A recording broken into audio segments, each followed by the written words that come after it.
चार जवान लड़कियां जिनकी उम्र 17, 18 और 19 साल के करीब होगी। उनके करीब एक 13 साल का लड़का बैठा हुआ था।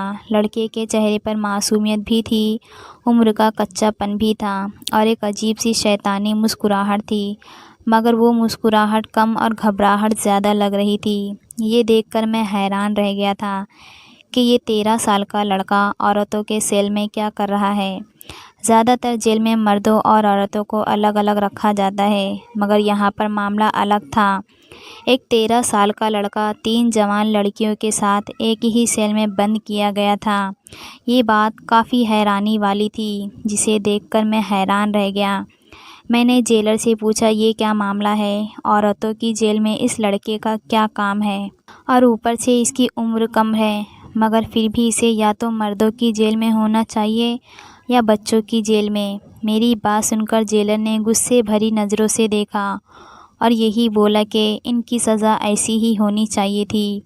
इसी वजह से इस लड़के को इन लड़कियों के साथ बंद कर दिया गया है। आपको अगर इनके बारे में और पूछना है तो आपको इसके लिए ख़ास इजाज़त लेनी पड़ेगी, क्योंकि जिस आदमी ने इन्हें जेल में बंद करवाया है वो कोई आम आदमी नहीं, बल्कि एक फ़ौजी अफसर है। फ़ौजी अफसर, उसने इन चारों लड़कियों को एक लड़के के साथ यहाँ क्यों बंद कर दिया है? मेरी बात पर उसने भी हैरत का इजहार किया और कहने लगा कि मैं सारे मामले से दूर हूँ। मैं दोबारा से जेल की उसी सेल में गया और जाकर उस लड़के से ही पूछा, तुम्हारा नाम क्या है? मैं उससे नाम पूछ रहा था कि उन चारों लड़कियों ने अपने अपने चेहरे पर नकाब डाल लिया, घूंघट आगे कर लिया, कुछ इस तरह के मैं उन्हें देख ना सकूं। मुझे ये देखकर बड़ी अजीब सी हैरत हुई थी। अगर इतनी ही शर्मो हया वाली ये लड़कियां तो जेल में क्या कर रही है? मैंने दिल में सोचा, मगर इन सारी बातों का कोई फ़ायदा नहीं था। मैंने उस लड़के का नाम पूछा तो उखड़े मन से बोला, तुम क्या करोगे मेरा नाम जानकर? क्या मेरी सज़ा कम करवा सकते हो? मैं सज़ा कम करवाने तो नहीं आया हूँ, तो फिर मैं भी तुम्हारा इंटरव्यू नहीं दूंगा।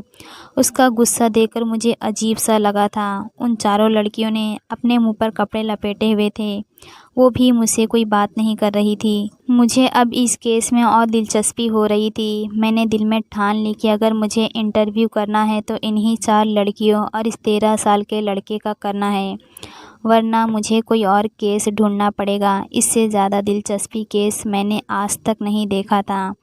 मैं जेलर के पास गया, उससे कहा कि मुझे इन कैदियों की फ़ाइल दिखा दो। पहले तो उसने मनमानी की, फिर कुछ पैसों के लालच में उसने मुझे उनकी मालूमात देने पर तैयार हो गया। मैंने देखा तो फ़ाइल पढ़कर मेरी हैरत की इंतहा न रही। वो चारों लड़कियां कोई और नहीं बल्कि आपस में बहनें थीं। उनके नाम के आगे उनके बाप का एक ही नाम था। ये पढ़कर मेरी तो हैरत की इंतहा न रही। मैंने जेलर से पूछा कि ये चारों बहनें इस जेल की कोठरी में क्यों बंद है? जी, मुझे ये तो नहीं पता। हाँ, मगर इतना जानता हूँ कि ये चारों मिलकर इस लड़के को बहुत कोसती है। ये लड़का कभी कभी चिल्लाता है। हम चाहते कि इसे इस जेल के सेल से निकाल कर कहीं और अलग कर दे, मगर फिर भी हमारे लिए ऐसा करना मुमकिन नहीं, क्योंकि हमें ऑर्डर दिया गया है कि इस लड़के को इन्हीं लड़कियों के साथ रखना है। कभी भी ऐसा नहीं करना कि ये लड़का किसी दूसरी सेल में चला जाए। ये बात बड़ी अजीब है। तुम ये बता सकते हो कि इनको जेल में बंद किसने करवाया है? मेरे अगले सवाल पर उसने खामोशी इख्तियार कर ली थी। यकीनन उसे भी इस बात का जवाब मालूम नहीं था। तभी मेरी नज़र एक बूढ़े चौकीदार पर पड़ी। उसका काम चौकीदारी से ज़्यादा थाने के अंदर के मामलात की खबर रखना था। ये आदमी मुझे काफ़ी खुश लग रहा था और उसकी उम्र से ऐसा मालूम होता था कि उसे ज़रूर कोई ना कोई मालूमात होगी जिन्हें वो मेरे साथ शेयर करेगा। मेरा अंदाज़ा तो यही था कि उसे इन लड़कियों के बारे में बहुत कुछ पता होगा। तभी मेरे सवाल पर वो मेरी तरफ देखकर हंसा और कहने लगा, आपको क्या लगता है कि ये इन चारों का पति है? नहीं, ऐसा भी तो होता है ना कि एक आदमी की 4 पत्नियां होती है, मगर तुम ऐसा बिल्कुल भी नहीं सोचना। इसकी उम्र 15 साल से कम है। 4 पत्नियां तो क्या, ये गली में एक मुक्का खाने के लायक भी नहीं है। मेरा मतलब है कि इस बेचारे में इतनी जान नहीं है। देखो तो इसका जिस्म दुबला पतला और कमज़ोर है। तुम्हें कहीं से भी लगता है कि ये मुजरिम होगा? बस बड़े लोग अपनी खैर छोड़ो, रहने दो, मैं ज़्यादा बात नहीं करूँगा। हाँ, लेकिन तुम्हें इतना बता सकता हूँ कि इन लड़कियों को जेल में लाने वाला कोई और नहीं बल्कि इनका ही एक रिश्तेदार है, जो कि फ़ौजी अफ़सर है। उस फ़ौजी अफ़सर की बात को यहाँ कोई टाल नहीं सकता था। इसी वजह से उसकी ख़ास हिदायत पर हमने इन चारों लड़कियों को इस 13 साल के लड़के के साथ यहाँ बंद कर रखा है। अगर तुम्हें बाकी मालूमात लेनी है तो वो इस लड़के से ही ले लो, क्योंकि ये लड़का बहुत शातिर है। इसकी आंखें आगे पीछे घूमती है। ये हर तरह के हालात से बाखबर है। तुम जाकर इससे इंटरव्यू करो, कुछ पैसे दो और यहाँ से निकलने की लालच दो तो ये सब कुछ उगल देगा। वैसे मुझे नहीं लगता कि ये कोई ख़ास दिलचस्प कहानी होगी। यहाँ से तुम्हें वो कुछ नहीं मिलेगा जो मीडिया के लोगों को चाहिए होता है। ये बात सुनकर मैं चुप हो गया था। मुझे तो वाकई में काफ़ी दिलचस्प कहानी चाहिए थी। ये ना हो कि खोदा पहाड़ निकला चूहा वाला मामला हो जाए। मैंने दिल में सोचा, मगर इसके अलावा कोई रास्ता भी नहीं था, क्योंकि बाकी लोग या तो बात करने को तैयार नहीं थे और जो बात करते भी थे तो उनकी कहानी ख़ास दिलचस्प नहीं होती थी। खैर, मैंने जाकर उस लड़के को यही कहा कि अगर तुम मुझे सही से इंटरव्यू दोगे और अपनी सारी कहानी मुझे सच सच बताओगे तो मैं तुम्हें जेल से रिहाई दिलवा सकता हूँ। मेरी बातें सुनते ही उसकी आंखों में चमक आ गई और कहने लगा, क्या तुम वाकई मुझे इस जेल से निकलवा सकते हो और इन लड़कियों को भी? हाँ, मैं ऐसा कर सकता हूँ। देखो, मेरे बहुत सारे दोस्त हैं जो वकालत करते हैं और वकीलों के लिए किसी को जेल से निकालना कोई मुश्किल बात नहीं होती। अगर तुम चाहो तो बहुत मुमकिन है कि ऐसा हो जाए। मेरी बात सुनकर उसने हाँ में सर हिलाया तो कहने लगा, फ़िलहाल तुम मुझे यहाँ से निकाल दो। मैं इन 4 लड़कियों के सामने तुम्हें वो नहीं बता सकता जो मेरे दिल में है। अगर मैं बताऊँगा तो मुझे शर्म आएगी। मैं इनके सामने शर्मिंदा नहीं होना चाहता। देखो, भले ही मैं इनका कोई नहीं हूँ, मगर मुझे इनसे शर्म आती है। मैंने ये बात सुनी तो बड़ा हैरान हुआ था। उसकी बात से ऐसा ही लग रहा था वो चारों लड़कियां इस 13 साल लड़के से इस अंदाज से बिल्कुल भी परेशान नहीं होती थी, बल्कि वो बड़ी बेशर्म अंदाज में यूँ बैठी थी जैसे इनका अपना सगा भाई हो, या फिर सगा भाई था या उनके बीच कुछ और था। दोनों में से तो कोई एक बात हो सकती थी, वरना लड़कियां एक लड़के की मौजूदगी में इतना निडर होकर नहीं बैठा करती। खैर, मैंने जेलर को कुछ पैसे दिए और ये कहा कि इस लड़के को एक दिन के लिए मुझे अपने साथ लेकर जाने दो। मैं इसे कल वापस लेकर आऊँगा। ज़मानत के तौर पर मैं अपना आधार कार्ड यहाँ जमा करवा रहा हूँ। जेलर मेरी बात पर राज़ी हो गया। उसे वैसे भी इस लड़के से कोई ख़ास दिलचस्पी नहीं थी। उसने उस लड़के को मेरे साथ जाने की इजाज़त दे दी थी। लड़का बहुत खुश लग रहा था। कहने लगा कि आज जेल की हवा से मेरी जान छूटी है। बहुत सालों के बाद ठंडी हवा खाने के लिए मैं बाहर आया हूँ। ऐसा लगता है कि तुम मेरे लिए मसीहा बनकर आए हो।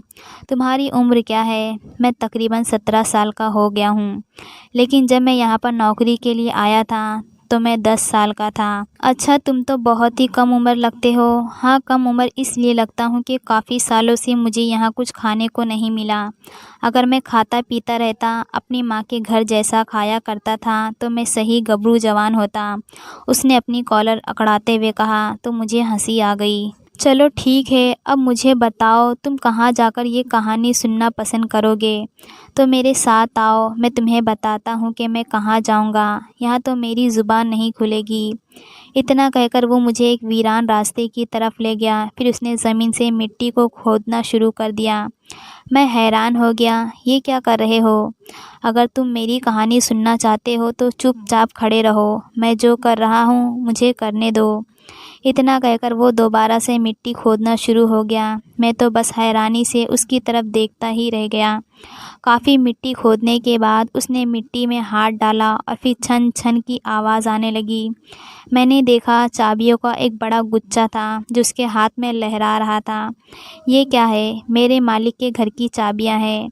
मैं कभी भी अपने मालिक से बेवफाई नहीं करता। तुम चलो मेरे मालिक के घर, चलो वहीं बैठकर बात करते हैं। मैं तुम्हें चाय बना कर दूंगा और साथ साथ कहानी भी सुनाऊंगा। तुम्हें तो पता है कि मेरी कहानी काफ़ी लंबी है। हो सकता है कि कहानी सुनते हुए तुम्हें बहुत कुछ लिखना पड़ जाए।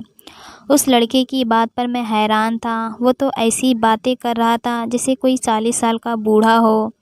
तुमने अपने मालिक के घर की चाबियां यहाँ क्यों छुपाई है? मेरी बात पर उसने ठंडी आह भरी और बोला, मुझे निशा ने कहा था कि ये चाबियाँ यहीं पर दबा देना। अगर कभी हम जेल से निकले तो अपने घर में आने के लिए हमें किसी से चाबियाँ मांगनी नहीं पड़ेगी, हम यहीं से चाबियाँ निकाल लेंगे। मुझे उसकी बात पर बहुत हैरानी हुई, लेकिन जेल जाने से पहले लोग ऐसी बातें नहीं सोचते। मगर हैरत की बात तो ये थी कि ये लोग जेल में इत्मीनान से बैठे थे, वहाँ से निकलने की उन्हें कोई चाह नहीं थी। खैर मैं उसके साथ आ गया। उसने चाबियों के उन गुच्छे में से एक चाबी निकाली और घर का दरवाज़ा खोला। घर के अंदर से अजीब सी बदबू और खुशबू मिली जुली आ रही थी। मैंने देखा वो घर काफ़ी ठंडा था। उस घर में 3 कमरे थे। वो लड़का आहिस्ता से चलता हुआ एक कमरे में गया और कहने लगा, ये कमरा निशा का था।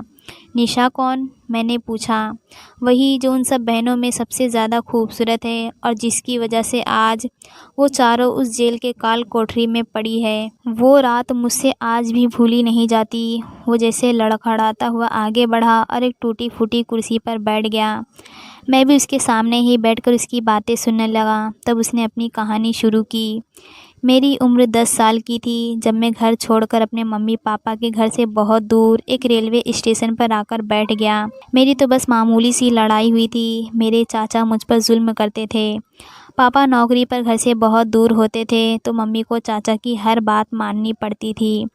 चाचा तो मुझे अपने जुल्म का खूब निशाना बनाते और फिर मम्मी से यही कहते कि मैं गलत संगतों में पड़ गया हूँ वगैरह वगैरह। मम्मी भी चाचा की बात पर इसलिए यकीन करती थी कि घर में कोई और मर्द नहीं था, उसी की बात सुनती थी।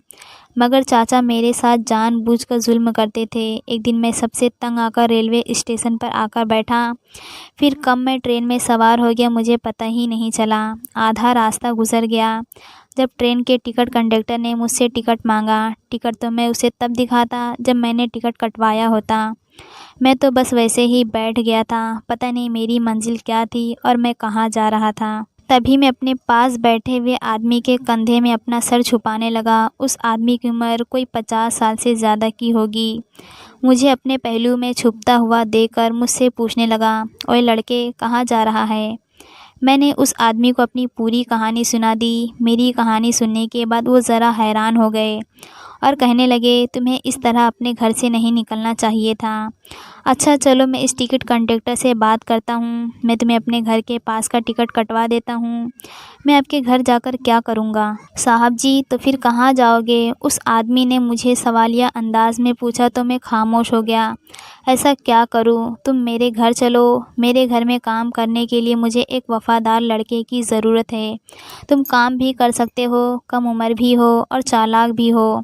असल में अपने घर में किसी मर्द को नहीं लेकर जा सकता क्योंकि मेरे घर में 4 बेटियां हैं। गांव की कोई औरत किसी के घर में काम करना तौहीन समझती है। इसी वजह से मैं किसी औरत को भी अपनी पत्नी के पास नौकरानी के तौर पर नहीं रख सकता। 4 बेटियां हैं, इस वजह से घर का काम बहुत ज़्यादा होता है। मैंने चारों को पढ़ाने का बेड़ा भी उठा रखा है। बेटियों को अनपढ़ नहीं देखना चाहता। अगर तुम चाहो तो बेटे तो मेरे घर चलो। मेरी बेटियों के कपड़े वगैरह धोने होते हैं। घर के छोटे मोटे काम, झाड़ू पोछा, सब्ज़ी कटवाना, सौदा लाना वगैरह वगैरह। अगर तुम ये सारे काम कर सकते हो तो मैं तुम्हें अपने घर में पनाह भी दे सकता हूँ। जो मैं खुद खाऊंगा तुम्हें भी खिलाऊंगा, जो मैं खुद पहनूंगा तुम्हें भी पहनाऊंगा। उस आदमी की बात सुनकर मेरे दिल पर बहुत असर हुआ। मैं अपने घर में सुबह शाम काम भी करता था और जलील भी होता था। मैंने सोचा क्यों ना इस आदमी की नौकरी कर ली जाए। जब मैं नौकरी करूँगा तो कम से कम 2-4 पैसे भी कमा लूँगा। फिर कहीं और भी चला जाऊँगा। इस आदमी की खिदमत करूँगा तो यकीनन ये मेरे लिए कुछ न कुछ ज़रूर करेगा, जैसे कि आगे की ज़िंदगी मेरी सुकून से गुजर जाएगी। जाहिर है जब मैं जवान हो जाता तो वह हमेशा मुझे अपने साथ तो नहीं रख सकता था। उसकी बेटियां भी बड़ी हो जाती। मैं अपने दिल में कई ख्वाब सोचने लगा कि जब इस आदमी की बेटियां ब्याह कर अपने अपने घर चली जाएगी तो हो सकता है कि ये मुझे अपना बेटा ही बना ले। वो आदमी काफ़ी अमीर लग रहा था। इसी वजह से मैं लालच में आ गया कि मैं इसी के घर जाकर रहूँगा। और फिर वो आदमी मुझे अपने साथ घर ले गया। शाम का वक्त था जब हम लोग घर में दाखिल हुए। जैसे ही घर में दाखिल हुए तो 4 जवान लड़कियां उस आदमी के आस पास आकर खड़ी हो गई। पापा पापा करती भी वो उसकी जेबों की तलाशी ले रही थी। मैं उन चारों को देख रहा था। चारों की चारों बहुत खूबसूरत थी और आंखें फाड़े मुझे देख रही थी। पापा ये क्या लेकर आ गए हो? बेटा नहीं हुआ तो क्या बाहर से लड़का लाकर घर में रख दोगे? उसमें से बड़ी लड़की ने चिल्लाते हुए कहा था। उसका बाप बोला, मैं ये तुम लोगों की मदद के लिए लाया हूँ। तुम लोगों को पढ़ाई में कोई परेशानी ना हो, इसी वजह से मैं अपनी बेटियों को पढ़ा लिखा कर बहुत ऊंचाई तक लेकर जाऊंगा। मेरी सब बेटियां अपने पैरों पर खड़ी होगी। उस आदमी की बातों में अपनी बेटियों के लिए बेपनाह मोहब्बत थी। उस दिन के बाद से मैं वहाँ पर काम करने लगा। बड़ी लड़की की उम्र तकरीबन 16 से 17 साल के बीच की होगी। वो हर वक्त मेरे साथ बातें करती रहती। कहती कि हमें पढ़ने का शौक़ नहीं है, पापा हमें ज़बरदस्ती पढ़ाते हैं। मैं उसकी बातें सुनकर हैरान होता था। मेरी मम्मी ने मुझे लड़का होकर भी नहीं पढ़ाया था। इन लड़कियों का बाप इन्हें लड़की होने के बावजूद भी पढ़ा रहा है, मगर ये लड़कियां पढ़ने के काबिल ही नहीं थी। ये हर वक्त खेल कूद में बिज़ी रहती या फिर औरतों के किस्से कहानियाँ पढ़ती रहती। एक रात जबकि मैं अपने कमरे में सो रहा था, तभी मुझे अपने कमरे की दरवाजे पर हल्की हल्की सी दस्तक महसूस हुई। मैं उठा, आंखें मसलते हुए। मेरी आंखों पर नींद सवार था। जैसे ही दरवाज़ा खोला तो सामने का मंजर देखकर मैं हैरान रह गया। निशा मेरे सामने खड़ी थी। रात के उस समय खुद को सजा संवार कर पता नहीं रात के इस समय वो कहाँ जा रही थी। मैं उसे हैरानी से देखने लगा, लेकिन फिर उसकी बातचीत से, चाल ढाल से लग रहा था वो कहीं जा नहीं रही थी, बल्कि मेरे कमरे में ही आ रही थी। मैंने उसे रोक कर पूछा भी कि निशा, तुम रात के इस वक्त मेरे कमरे में क्यों आई हो? कहने लगी, बुद्धू, इसलिए कि तुम इस कमरे से चले जाओ, मुझे तुम्हारे कमरे से कोई काम है। इतना कहकर उसने दरवाज़ा झट से खोला और मेरे कमरे में दाखिल हो गई। मजबूरन मुझे वहाँ से निकलना पड़ा। मैं कहाँ जाऊँ? मैंने आहिस्ता से पूछा तो वो बोली, बाहर लाउंज के बेंच पर मैंने बिस्तर डाल दिया है, तुम वहाँ जाकर सो जाओ। सुबह के वक्त मैं तुम्हें जगा दूँगी, फिर तुम वापस चले आना। मैं कौन सा तुम्हारे कमरे से हीरे जवाहरात चोरी करूँगी? उसकी बात सुनकर मुझे सख्त हैरत हुई, लेकिन मैं अपनी आंखें मलता मलता लॉन में जाकर बैठ गया। मैंने देखा बेंच पर वाकई में उसने बिस्तर का बंदोबस्त कर रखा था। मैं दुबला पतला सा था, आराम से उस बिस्तर में समा गया। बाहर से आने वाली सर्दी अब मुझे महसूस नहीं हो रही थी। कब मैं नींद की वादियों में दोबारा खो गया मुझे पता ही नहीं चला। सुबह जब मेरी आँख खुली तो सुबह के 8 बज गए थे। साहब मेरे सर पर खड़े थे। अरे तू यहाँ क्यों सो रहा है? मैंने तुझे कितनी बार कहा है कि अपने कमरे में रहा करो, और ये लड़कियों वाला घर है बेटा। माना कि तुम अभी छोटे हो, लेकिन तुम्हारी आदतें इस तरह नहीं होनी चाहिए कि मेरी बेटियों को कोई तकलीफ़ हो। जाओ अपने कमरे में जाओ, और हाँ, आइंदा शाम के बाद कभी अपने कमरे से मत निकलना। सारे काम शाम से पहले ही निपटा लिया करो। मैं मेजर साहब की बात सुनकर मैं घबरा सा गया था। मैं निशा वाली बात तो भूल ही गया था। मैं खुद को कसूरवार मानता हुआ वापस अपने कमरे में आ गया। सुबह का काम शुरू होने में 2 घंटे बाकी थे, मगर जैसे ही मैं कमरे में आया, मैंने देखा मेरे कमरे का एक अजीब मंजर था। कमरे में खाने पीने की चीज़ों के खाली शॉपर पड़े हुए थे। लगता था मेरे कमरे में कोई मौज उड़ाकर गया है। मगर फिर मेरी नज़र नीचे कांच की चूड़ियों पर पड़ी तो मैं हैरान हो गया। क्या निशा यहाँ खाने पीने आई थी या क्या करने आई थी? इतनी ज़्यादा सजावट मेरे कमरे में करने की क्या ज़रूरत थी? मैं हैरान होकर इधर उधर देख ही रहा था कि मुझे दूसरे कमरे से एक लड़की के चीखने चिल्लाने की आवाज़ आई। मैं घबरा गया। बाहर आया तो देखा ये आवाज़ तो निशा के कमरे से आ रही थी। निशा के दर्द से चिल्लाने की आवाज़ सुनकर जैसे ही मैं उसके कमरे में गया तो मेजर साहब की आवाज़ आना बंद हो गई। वो जो पहले अपनी बेटी पर चिल्ला रहे थे और उनकी बेटी रो रही थी, दोनों ही एकदम खामोश हो गए। तुम यहाँ क्यों आए हो? मैंने तुम्हें बुलाया था क्या? उन्होंने चिल्लाकर मुझसे पूछा और फिर खूंखार नज़र से देखा तो मजबूरन मैं कमरे से बाहर आ गया। मेरे बाहर आते ही चिल्लाना चीखना फिर से शुरू हो गया। पापा मेरे बाल छोड़ो, पापा मुझे दर्द हो रहा है, ऐसा ना करो। निशा की चिल्लाती हुई आवाज़ सुनकर मुझे डर लग रहा था। हे ऊपर वाले, ये क्या हो रहा है?